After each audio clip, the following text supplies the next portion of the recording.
Hi folks, and welcome to the Beginner's Guide to Music Production. Getting started in music production can be fairly daunting due to the sheer amount of gear that's out there that you can choose from. What computers should you get? What software package should you use? And what about that bloke you met down the pub that says the only way to make real electronic music is to use hardware only? To be honest, there's no right or wrong answer to any of those questions. So much of it comes down to personal choice. What do you want to achieve and what is your budget? So in this series of videos, we're going to break it down for you, taking a look at all the essentials you will need to get started making music. From computers, speakers and software to headphones, samples, controllers and a whole lot more.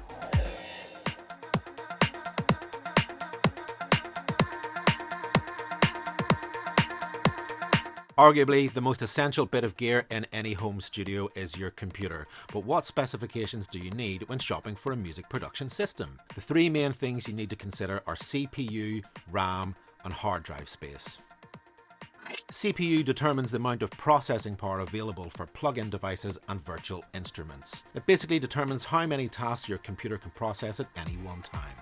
The more powerful CPU, the more things your computer can do at the same time. RAM is used to store any apps you have open, such as your DAW, and samples from sample-based instruments such as Contact. The more RAM you have, the more of these types of instruments you can have in your tracks at the same time. Hard drive space is where all your project files and audio samples will be stored. But how much you need can depend on what kind of music you are making. For example, if you're making electronic music that mainly uses soft synths and virtual drum machines, then you might not need as big a hard drive. On the other hand, if you're doing a lot of live recording of bands, where recorded audio could take up a lot of that hard drive real estate, then space on a smaller drive is going to get used up pretty quickly. Let's have a look at three levels of computer and what specifications you might find with each one. Entry level, an i3 processor, 128GB of storage, and 4GB of RAM. Mid-level, an i5 processor, 512GB of storage and 16GB of RAM. High level, an i7 or i9 processor, 2TB of storage, 32GB of RAM. Of course, the old question of Mac versus PC is always going to come up when discussing computers. There's no right or wrong answer on this, but there are a few things to consider. If you want to use Logic, you're going to have to get a Mac. If you want to use Cakewalk Sonar, you've got to get a PC, as they only work on those operating systems.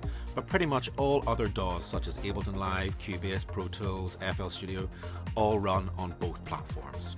Apple's handling of audio generally works better out of the box, but this comes at a price. Similarly spec'd PCs tend to be a bit cheaper, but the built-in audio interface is not designed for pro audio use, and an additional audio interface is going to become important.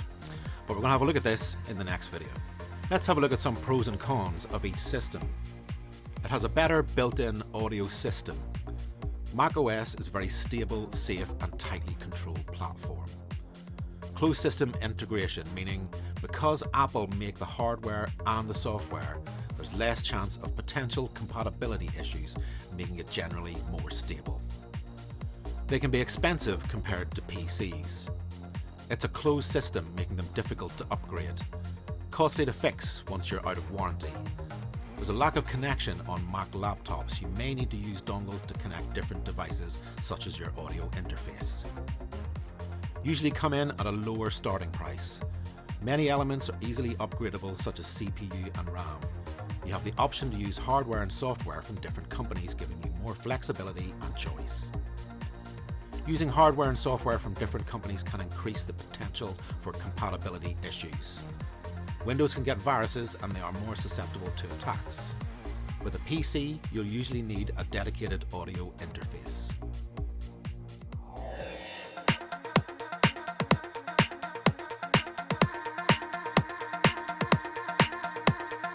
Most computers come with a built-in audio interface. It's basically how you get sound in and out of your computer. While the built-in audio is fine for browsing the web and watching videos, it's not always ideal for music production. Here are the main reasons why you should consider upgrading to a dedicated audio interface. Rather than your computer's CPU having to manage the audio signals, the audio interface will take this job on. The main benefit of this is decreased latency. Latency is the time it takes your computer to process a chunk of audio.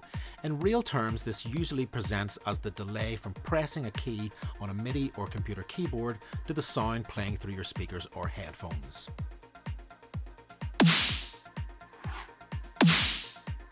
For example, if you're recording a live instrument, the delay or latency will cause that instrument to be out of sync with the rest of the music. The quality of the sound can be much clearer than you get using a built-in interface due to improved digital to analog conversion.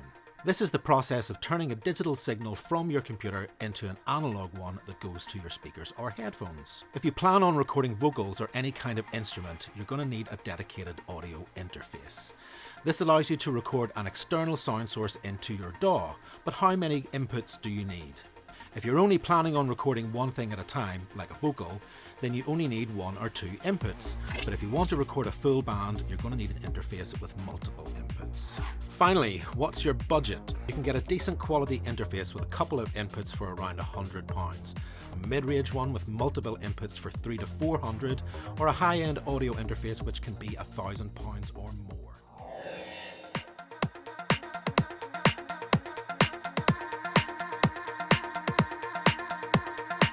One of the most important things in any production setup is the software you'll use to pull all your sounds together.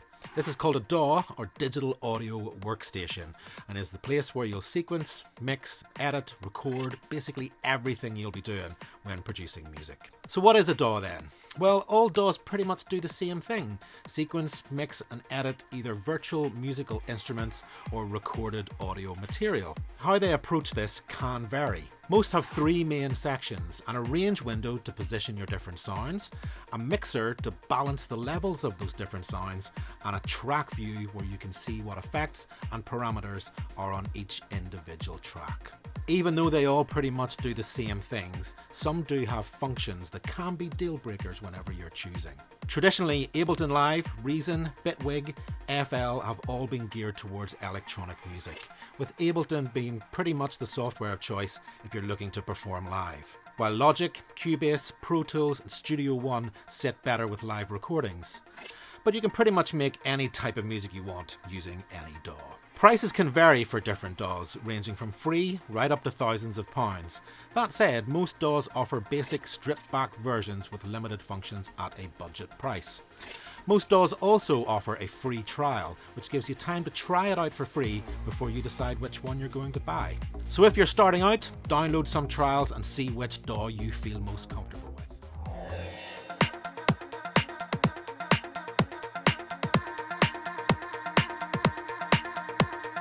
A MIDI controller or MIDI keyboard will plug into your DAW and allow you to control elements of the software with a physical device, so you're not doing everything with the click of a mouse. These range massively in price from something like the Korg Nano Key, which comes in around £40, right up to something like the Arturia Keylab for about £500.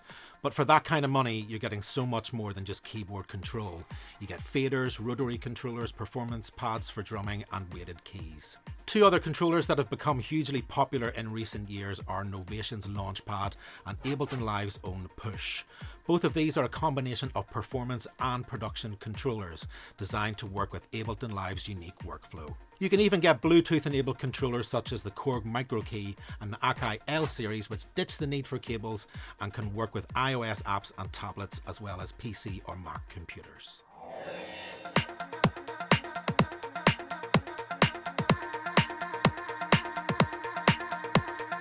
Now you've got your computer and DAW sorted, the next essential item is a set of studio speakers.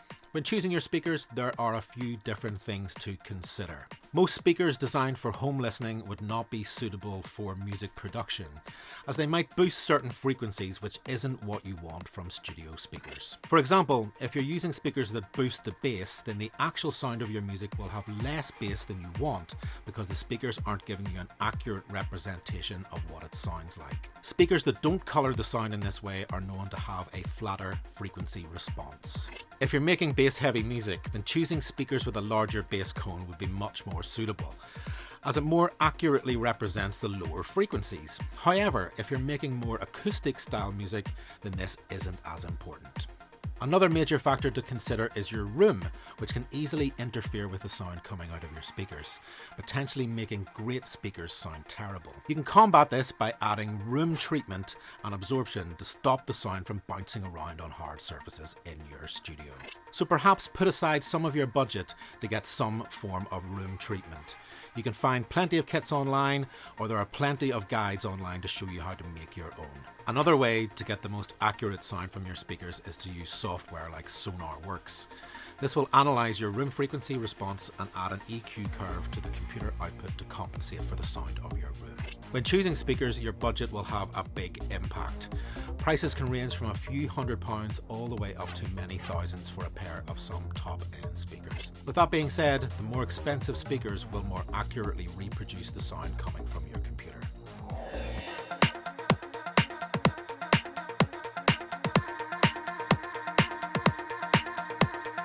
A decent set of headphones can be another very useful tool in the studio.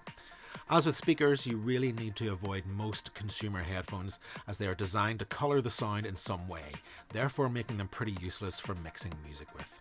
It's definitely a good idea to avoid using earbud style headphones for any kind of music production. An advantage of a decent set of headphones is that they can more accurately represent the sound of your music if you're working in a space that hasn't been treated. Also, combine a decent set of headphones and a laptop with your DAW, and you've kind of got a portable studio. You could be in any location and working on your tracks. Finally, they're very useful if you live somewhere where you're going to annoy your neighbours with loud music coming out of your speakers late at night. Something to consider is whether you get closed back or open back headphones. Open back are much more natural sounding, so better for mixing in a studio environment, whereas closed back isolate the sound and reduce spill into the microphone, making them more suitable for recording. Even if you have a set of speakers, headphones are still really useful for picking up those little details that you may have missed when listening through monitors. Something like the Audio-Technica M50X headphones that come in around £100 would be spot on to get you started. However, over-ear open-back headphones like the Beyerdynamic DT990s are used by many professionals and can create great sounding mix sounds and are comfortable to wear for long periods of time.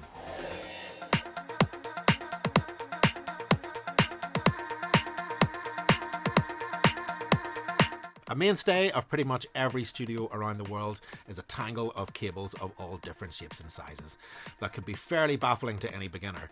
So here's a rundown of the different types of cables you might need when setting up your own home studio. The XLR is arguably one of the most recognisable cables around, and otherwise known as the mic cable due to the fact that it's the cable you will use to connect a majority of microphones. It has a male connection at one end and a female connection at the other.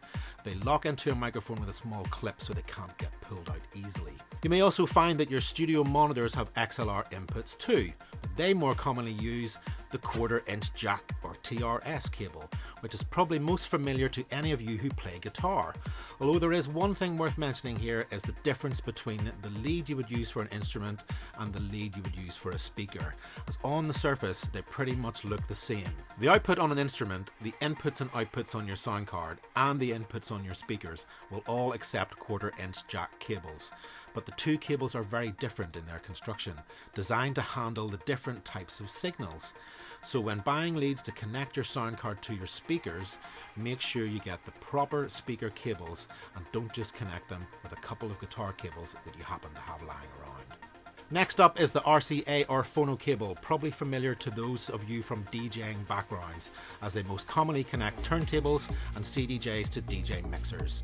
You may come across some sound cards that have these as inputs and outputs, and if you want to record using one, say sampling off a record through a DJ mixer, then you can simply attach an RCA to 1/4 inch jack adapter to both the red and white connectors and you are good to go. The USB cable is probably one you already have knocking around the house, as they're used for a wide range of appliances such as printers, scanners, digital cameras, basically any device that connects to your computer. Chances are this is what you will use to connect your sound card or MIDI controller to your computer. That said, with all current Mac laptops, you'll probably need a dongle to connect any device that uses USB Thunderbolt or HDMI. Although some devices, such as audio interfaces, are now available with USB-C cables.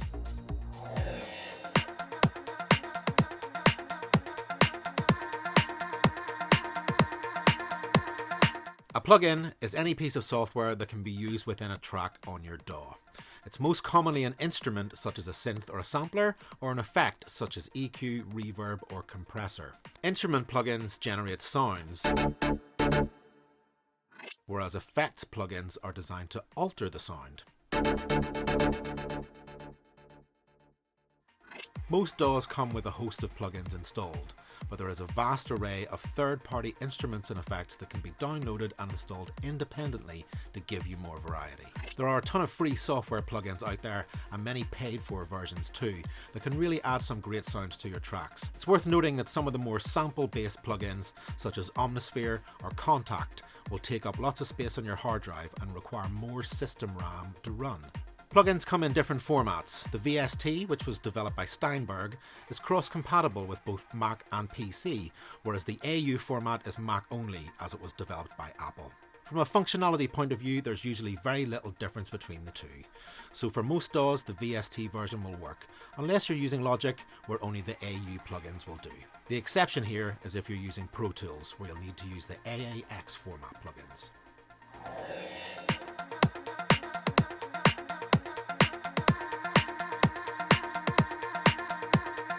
The importance of samples in music history cannot be downplayed, and it's hard to imagine a music producer's computer not jam-packed with folders of samples. Samples are basically small bits of recorded sound and can come in all shapes and forms, from drums, bass lines and synths, through to vocals, found sounds and home recordings.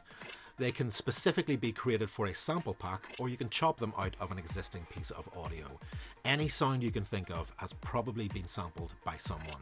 There are plenty of sources for samples online, ranging from totally free right through to professionally produced sample packs covering pretty much every genre of music you can think of.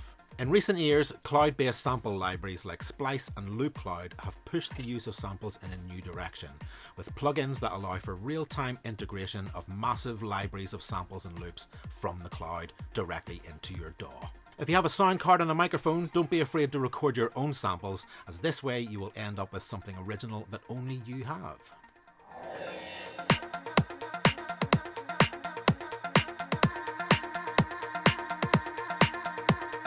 So with all this talk of computers, monitors, DAWs, you could start down the road of music production and actually make decent stuff without any of these things. Production on tablets such as iPads has come on in leaps and bounds in recent years, with many of the big guns like Apple, Korg, Reason and Steinberg putting significant effort into expanding their offerings for the tablet app market.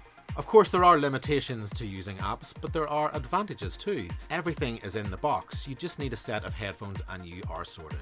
Advances like Apple's Inter-App Audio led the way in getting different apps to work together.